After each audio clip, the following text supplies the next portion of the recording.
Olá! Hoje no mundo político, a oposição na Assembleia faz o balanço de 2021. Entre os assuntos, a recusa ao regime de recuperação fiscal, principal pauta do governo Zema, e as CPIs que movimentaram a casa. Eu vou conversar com o líder do Bloco Democracia e Luta, deputado André Quintão, do PT. Como vai, deputado? Obrigada por atender o mundo político. Prazer, Vivian, a gente poder fazer esse balanço do ano de 2021, estou aqui à disposição. Deputado, o orçamento já foi votado, os vetos que estavam na pauta foram apreciados, não é? Os vetos do governador. A Casa está votando projetos que são de autoria de deputados. Isso, nós estamos há mais de um mês ainda do recesso parlamentar, quer dizer, a Casa está muito adiantada nesses trabalhos finais, né? Muito mais do que o normal. É uma estratégia, isso foi uma estratégia deliberada, não é? Para evitar que o regime de recuperação fiscal, a adesão, esse projeto que é de adesão do regime de recuperação fiscal, sobrestasse a pauta e impedisse a votação dos demais projetos, porque a Casa não quer votar, a oposição. Como é que foi essa decisão de antecipar os trabalhos? Bem, Vivi, em primeiro lugar, a Comissão de Fiscalização Financeira e Orçamentária cumpriu o seu papel, cumpriu os seus prazos regimentais, sem a necessidade do adiamento e, portanto, o orçamento ficou em condições, assim como a revisão do PPAG, de serem votados nesse período. Obviamente, com o regime de urgência que o governo de Minas imprimiu à tramitação do projeto que trata da adesão ao regime de recuperação fiscal, a partir do dia 23 de novembro, esse projeto iria sobrestar a pauta, iria travar a pauta. Portanto, foi prudente também da parte da Assembleia cumprir os prazos regimentais e aprovar o orçamento, porque nós temos muita responsabilidade com o Estado de Minas Gerais. Nós não poderíamos atravessar o ano, de um ano para o outro, sem aprovação do orçamento. Isso poderia prejudicar, inclusive, a continuidade de políticas públicas. Então, dessa forma, hoje nós temos condições de tratar da adesão ao regime de recuperação fiscal com a prioridade e com a importância que esse assunto merece. Nós temos uma posição muito clara, nós entendemos que essa adesão ao regime de recuperação fiscal nos moldes impostos pelo governo federal é maléfica ao Estado, ela tira a autonomia do Estado na sua gestão de políticas públicas, ela congela investimentos, principalmente na área social, por 9 anos, ela prejudica o conjunto dos servidores do Legislativo, do Judiciário, do Poder Executivo, né, do Ministério Público. Enfim, é um projeto que não equaciona de maneira estrutural a questão da dívida de Minas Gerais e simplesmente coloca o Estado absolutamente submisso, subserviente, abrindo mão de sua autonomia diante de técnicos indicados pelo governo federal. Se depender da oposição, nós buscaremos outro caminho para a renegociação da dívida de Minas. O caminho é político, o caminho é de diálogo com o governo federal e não de chantagem. A adesão ao regime de recuperação fiscal é a saída de Minas para o abismo das políticas públicas, abismo para o desrespeito com o servidor. Agora, deputado, o senhor está falando em diálogo. O senhor acha realmente que é possível o diálogo? Conversando, eu tratei desse assunto aqui também com o líder do governo, o deputado Gustavo Valadares, e ele diz o seguinte, que ele acha que não tem outro caminho, não é? É a posição, ele está naturalmente replicando a posição do governador Romeu Zema, de que não tem outro caminho. E ele argumenta, quando eu sugiro que se não é negociável, se não é possível esse diálogo entre o governo Zema com o governo federal, o governo Bolsonaro, ele diz, olha, e lembro do alinhamento que existe entre eles, ele diz, olha, Pimentel e Dilma não conseguiram, Pimentel não conseguiu isso de Dilma, porque Zema conseguiria de Bolsonaro. É o governo federal cobrando a dívida de Minas. Olha, o deputado Gustavo está redondamente, completamente enganado. Primeiro que o governo Dilma, a presidenta Dilma sofreu um golpe. A coincidência de governo Pimentel com o governo Dilma não ultrapassou 2 anos de mandato. Aliás, Minas Gerais não está pagando juros e serviços e o principal da dívida porque o governador Pimentel conseguiu uma liminar que deixou nessa herança bendita para o governador Zema, que não precisa despender de 6 a 7 ou até mais 8 bilhões por ano de pagamento com o governo federal. Na verdade, Vivian, o governador Zema, ele tem um alinhamento político ideológico com o presidente Bolsonaro, mas não se utiliza desse alinhamento e nem da força política do Estado de Minas Gerais, não usou para renegociar a questão da Lei Candir, não usa para incluir na questão tributária, da reforma tributária, o fim dessa isenção de ICMS sobre produtos primários exportados, principalmente na área de mineração. Isso prejudica muito o Estado de Minas Gerais. O governador Zema, ele não reivindica para Minas Gerais aquilo que Minas merece. Então, nós estamos aí à beira do último ano do governo federal, à beira do último ano do governo estadual. Lógico que tanto Bolsonaro quanto Zema podem ser reeleitos. Mas como que nós vamos firmar um acordo de adesão, abrindo mão de prioridades do Estado para os próximos 9 anos? Eu não vejo legitimidade nessa decisão. O Supremo deu prazo até 15 de abril para Minas Gerais, para julgar, né, essa pendência da dívida. Então, não vejo motivo para essa pressa, para essa urgência até o final do ano. É muito grave, vou repetir, qualquer novo programa, qualquer nova ação continuada do governo de Minas fica proibida durante 9 anos. Se Minas Gerais quiser, por exemplo, instituir um programa de transferência de renda estadual, e eu mesmo tenho um projeto que tramita na Assembleia nesse sentido, eu, deputada Beatriz e a deputada Andréia de Jesus, o Estado fica impedido. Se o Estado quiser criar um programa novo para auxiliar as crianças e jovens que estão com defasagem na aprendizagem em função do acesso desigual ao ensino remoto, o Estado fica proibido de fazer. Os investimentos ficam congelados por 9 anos. Então, não é justo que Minas Gerais, as decisões que serão tomadas do ponto de vista do gasto público, não vai ser pelo Poder Executivo, não vai ser muito menos pela Assembleia. Vai ser um comitê de 3 técnicos indicado pelo TCU, pela Secretaria do Tesouro Nacional e por um técnico da Secretaria de Estado da Fazenda. Durante 9 anos vão governar Minas Gerais. Será que a Assembleia vai fazer isso? Eu acho que, sinceramente, é um caminho completamente equivocado. Se depender da oposição, nós não votaremos esse projeto esse ano.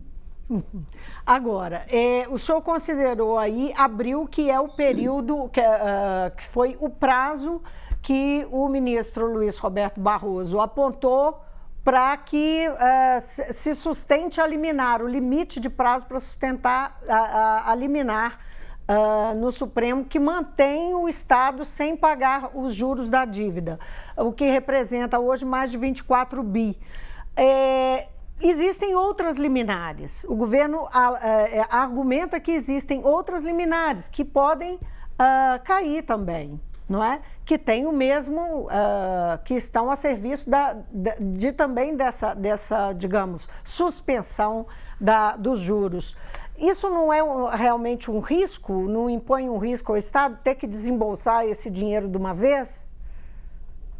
Bom, Vivian, a gente sabe que a posição do Supremo, ele busca também o equilíbrio nas suas decisões. O Supremo não vai querer inviabilizar o Estado de Minas Gerais. O governador Zema, vou ser bem direto aqui, o governador Zema quer aproveitar essa situação para implementar em Minas o seu programa ultraliberal, programa do seu partido, do Novo, que é de desmonte das políticas públicas, que é de transferência de ações de responsabilidade do Estado para a iniciativa privada, para a gestão privada. Ele quer desestatizar ou privatizar a CEMIG, a Copasa. É uma visão de Estado, ele quer implementar essa visão de Estado e quer aproveitar, né, essa pendência que está no Supremo para fazer isso. Eu acho que o caminho é outro. O governador Zema devia procurar o presidente, que é seu amigo, deveria procurar o presidente do Senado para ir junto com ele no Supremo discutir, mostrar que Minas Gerais tem sido prejudicado ao longo aí de 20 anos, em mais de 137 bilhões de reais com isenções da lei Candir. Né? É essa discussão que o Estado tem que fazer. Eu tenho certeza que o Supremo não vai tomar nenhuma decisão que faça com que Minas Gerais feche escola, feche posto de saúde, pare de repassar recursos para o município ou pare de pagar o funcionalismo. Não fez até hoje. O que ele vai fazer agora, no último ano de um governo? A questão é política. O governador quer implementar o seu programa ultraliberal e quer fazer isso na marra, uma espécie de chantagem com essa questão da adesão ao regime de recuperação fiscal. O senhor mencionou aí a privatização como objeto do governador, privatização da CEMIG e privatização da Copasa, mas o governo quer de fato privatizar todas as empresas, não é isso? CEMIG, Copasa, Codemig, quer implementar o seu ideário ultraliberal. Agora, nós temos uma posição contrária. Nós achamos que na área de prestação de serviço público, principalmente onde você precisa de subsídio cruzado, de tarefa social, de levar o serviço público às regiões mais distantes, não simplesmente sob o império da lucratividade, essas áreas devem ter um controle por parte do poder público. Lógico, por sempre com transparência, com eficiência. Né? Nós não estamos aqui dizendo que tudo está a mil maravilhas com a CEMIG, com a Copasa. Não, mas são empresas que têm o controle público e que podem, né, aperfeiçoar sua gestão e sua entrega de serviço público de maneira democrática, sem a necessidade de você privatizar essas empresas ou transferir essas atividades para a iniciativa privada. Uhum. O governo mantém posição que o governador já expressou abertamente de que dará reajuste para a área de segurança e demais categorias, que não será vedado pelo regime de recuperação fiscal, mas assim que a adesão for aprovada.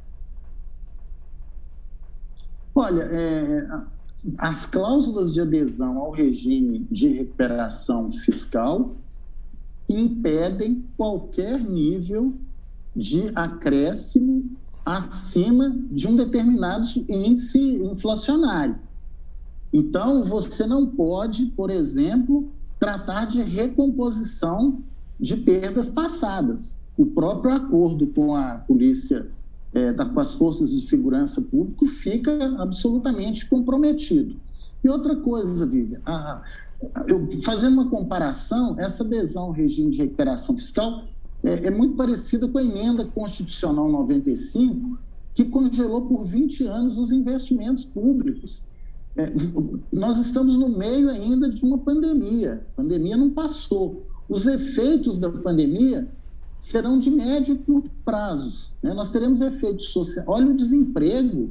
O desemprego aumentou, a recessão aumentou, a extrema pobreza aumentou, a insegurança alimentar aumentou. Então, exatamente onde a gente precisa de uma robusta rede de proteção social, você vai apertar completamente o cinto de política pública para pagar a dívida junto ao governo federal. Onde já se viu isso? O Estado existe para servir a população. Então, essa discussão nós vamos fazer, e nesse sentido foi ótimo ter votado o orçamento, porque aí também a gente não fica pressionado, né, em acelerar uma medida negativa para o Estado em troca de aprovar o orçamento. O orçamento já está aprovado e a gente vai ter o tempo necessário para fazer esse debate sobre o regime de recuperação fiscal. Agora, até lá, nós temos aí outros projetos importantes, né, que buscam também aí desonerar, né, a população mineira de pagamentos, a meu ver, abusivos, né, de taxas, juros, de ICMS, né, em várias áreas. Deputado, vamos falar um pouquinho sobre CPIs? Duas CPIs foram destaque na casa esse ano, não é? A CPI da CEMIG, que ainda está acontecendo, que foi estendida,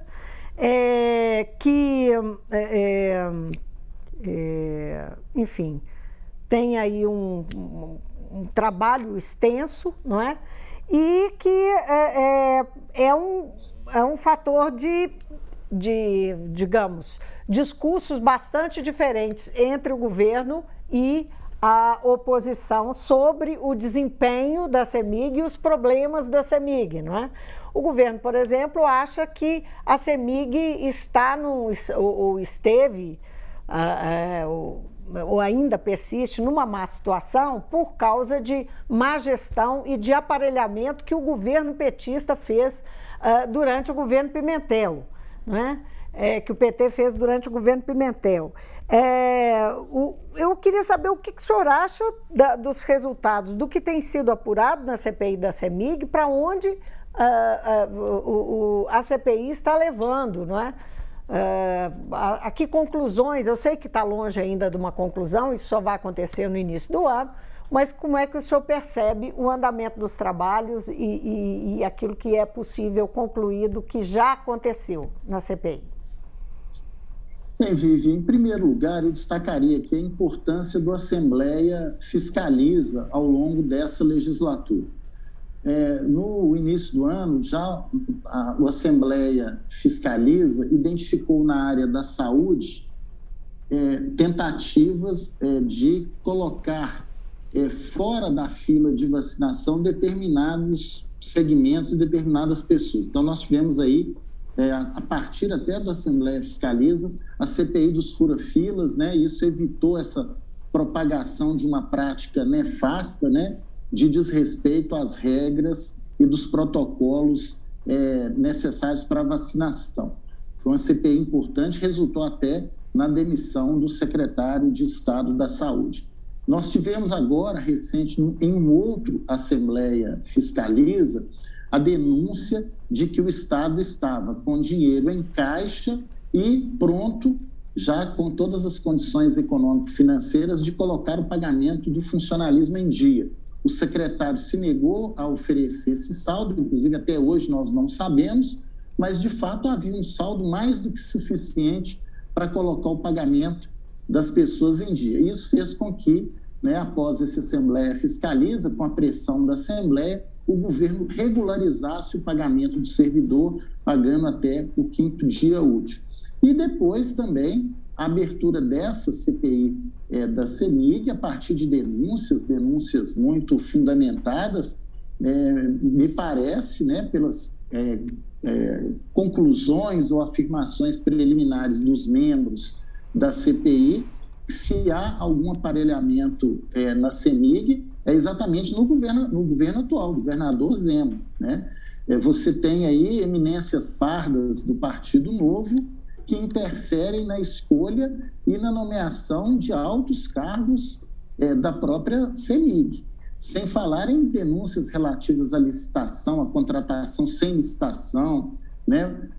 Envolvendo aí empresas de integrantes do círculo mais próximo do Partido Novo, né? Então, não vou aqui adiantar nenhuma conclusão de CPI, mas me parece que todas aquelas denúncias que fundamentaram a apresentação do pedido de CPI da CEMIG são procedentes. Então, vamos aguardar o relatório final, o trabalho final, né, da comissão, para que o Ministério Público, então, possa tomar aí as devidas providências a partir dessa conclusão e desse relatório finalizado.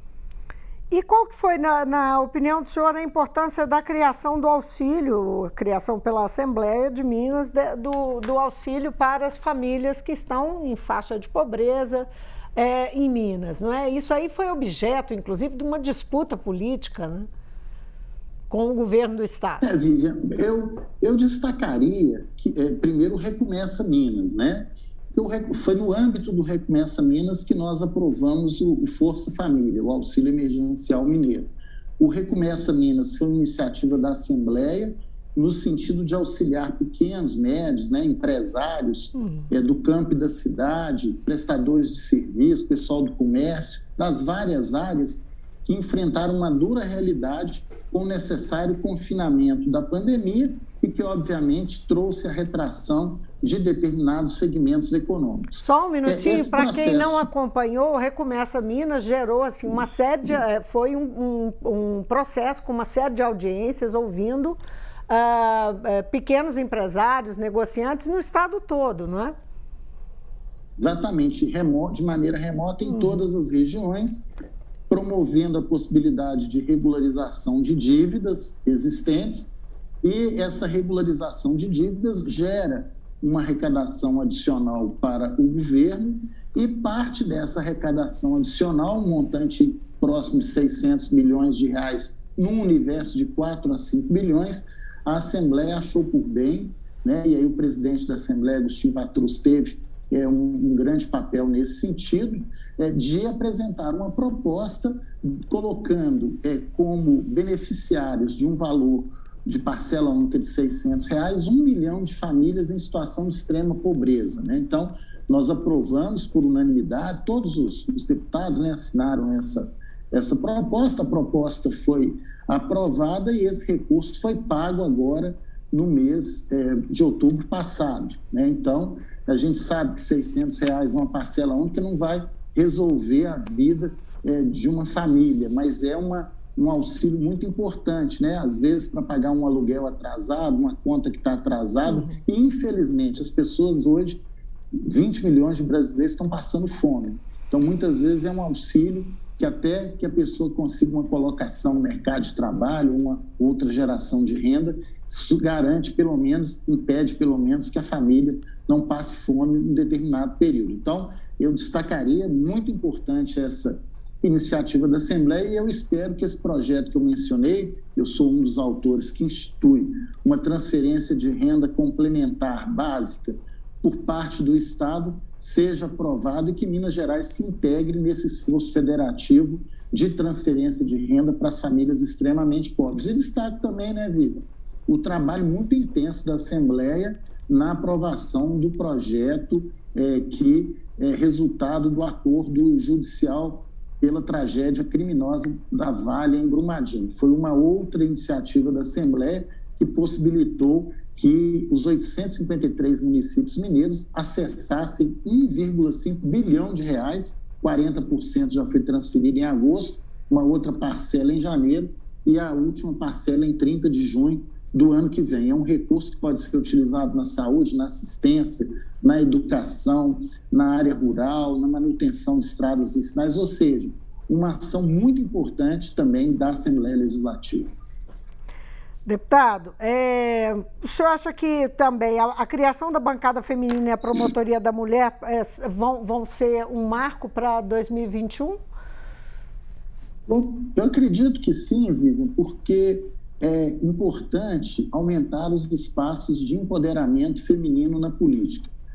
Apesar de ter crescido de uma legislatura para outra, mas a representação feminina, pela quantidade, apesar da qualidade ser excelente, mas proporcionalmente à população, nós temos ainda poucas mulheres no poder legislativo em geral, né? Não é só na Assembleia de Minas, é assim nas câmaras municipais e também no Congresso Nacional. Então, você criar um espaço de empoderamento, uma bancada plural, feminina, né, além da comissão de mulheres, que possa colocar, né, na pauta da Assembleia também a agenda política que atinge diretamente as mulheres no Estado, isso é muito importante, porque os líderes, né, de bancada, líder de bloco, eles têm hoje, né, um poder grande do ponto de vista de, junto com o presidente, definir pauta prioritária, né, de discutir também coletivamente os projetos mais relevantes. Então, a criação desse espaço é importante e a Procuradoria é mais um canal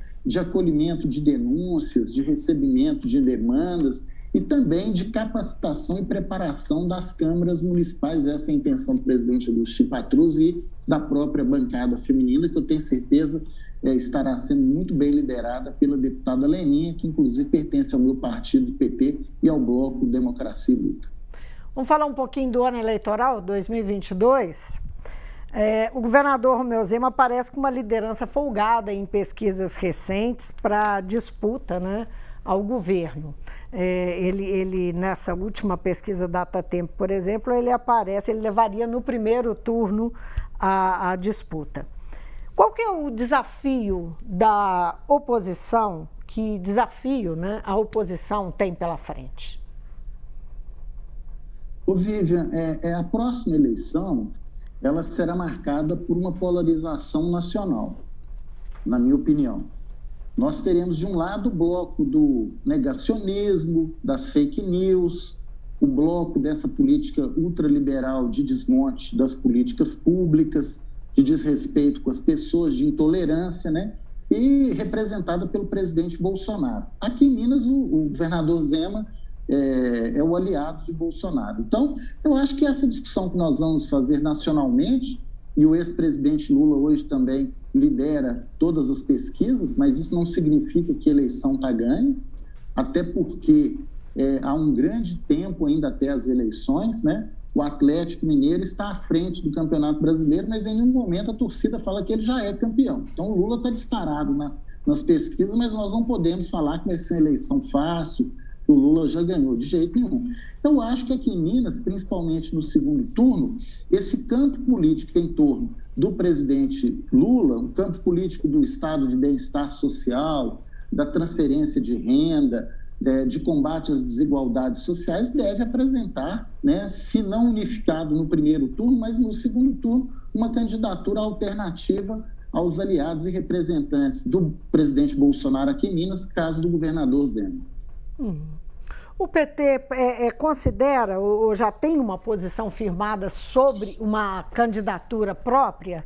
O senhor falou aí, destacou a questão do segundo turno, não é? E se tem essa candidatura, ela precisa ser competitiva, necessariamente ser competitiva, ou é uma questão de dar palanque ao presidente Lula em Minas? Afinal, nós somos o segundo colégio eleitoral do país, um colégio importantíssimo, uma referência nos resultados, né? Quem ganha em Minas, ganha no Brasil. Vivi, o PT é um partido nacional, partido preferido da população brasileira, tem aqui na Assembleia a maior bancada de deputados estaduais, governa cidades importantes, grandes, né? Como Contagem, Juiz de Fora, Teoflotone, Alfenas, né? Tem uma representação forte também nos pequenos municípios, nas câmaras municipais. Então, o PT já governou Minas Gerais, o PT tem todas as condições de apresentar uma candidatura própria. Agora, nesse momento, a nossa prioridade é você alicerçar em Minas um projeto político transformador para o Brasil. Não adianta a gente fazer a disputa local ou estadual se a gente não colocar, né, uma barreira nesses retrocessos que têm acontecido no Brasil, né? O Brasil hoje é um vexame do ponto de vista de imagem lá fora, né? 600 mil pessoas morreram em função da irresponsabilidade do governo federal, né? Essa relação do presidente Bolsonaro com o Congresso, desmontando política pública por um lado, usando orçamento secreto de outro, ou seja, nós precisamos colocar um freio nisso. Para colocar um freio, você tem inteira razão. Minas Gerais é fundamental, é o segundo maior colégio eleitoral. Ninguém ganha eleição nacional sem ganhar em Minas Gerais. Então, na construção da nossa tática estadual, nós levaremos em consideração o leque e o conjunto de alianças que vão, obviamente, se estruturar em torno da candidatura do ex-presidente Lula. Então, isso está muito claro. Ainda é cedo para falar se o PT vai ter candidato, quem será o candidato, se o PT não terá candidato. É muito cedo para a gente tomar essa decisão. Uma coisa está clara, a nossa posição política em Minas estará sintonizada com a necessidade de reconstrução social e econômica do país, que passa pela eleição do ex-presidente Lula. Deputado André Quintão, muitíssimo obrigada pela sua participação aqui no Mundo Político mais uma vez. Eu devo encontrar com o senhor por aqui ainda, mas no programa eu estou me despedindo esse ano. Um abraço e bom final de ano para o senhor. Grande abraço, Vivian. Nós temos muito trabalho ainda pela frente, né? Verdade. E não poderia terminar essa entrevista sem me solidarizar com as inúmeras, né, as milhares de pessoas e famílias que perderam, né, amigos, parentes, pessoas próximas nessa pandemia. A pandemia ainda não acabou, tem gente que ainda não vacinou, né, vem a terceira dose aí, né, e é preciso também tomar todos os cuidados, né, além das medidas sociais e econômicas, para buscar amortecer pelo menos as consequências sociais dessa pandemia. Infelizmente, vida humana é irrecuperável e é por isso que nós temos que mudar o Brasil, colocar gente séria lá em cima, não quem nega a ciência e que não tem compaixão com a vida humana. E até lá vamos conversando assim de longe, né, deputado? Obrigada. Isso, um abraço. Um abraço. Eu conversei com o deputado André Quintão, do PT, que é líder do Bloco de Oposição Democracia e Luta. Eu me despeço aqui, obrigada pela companhia e até o próximo programa.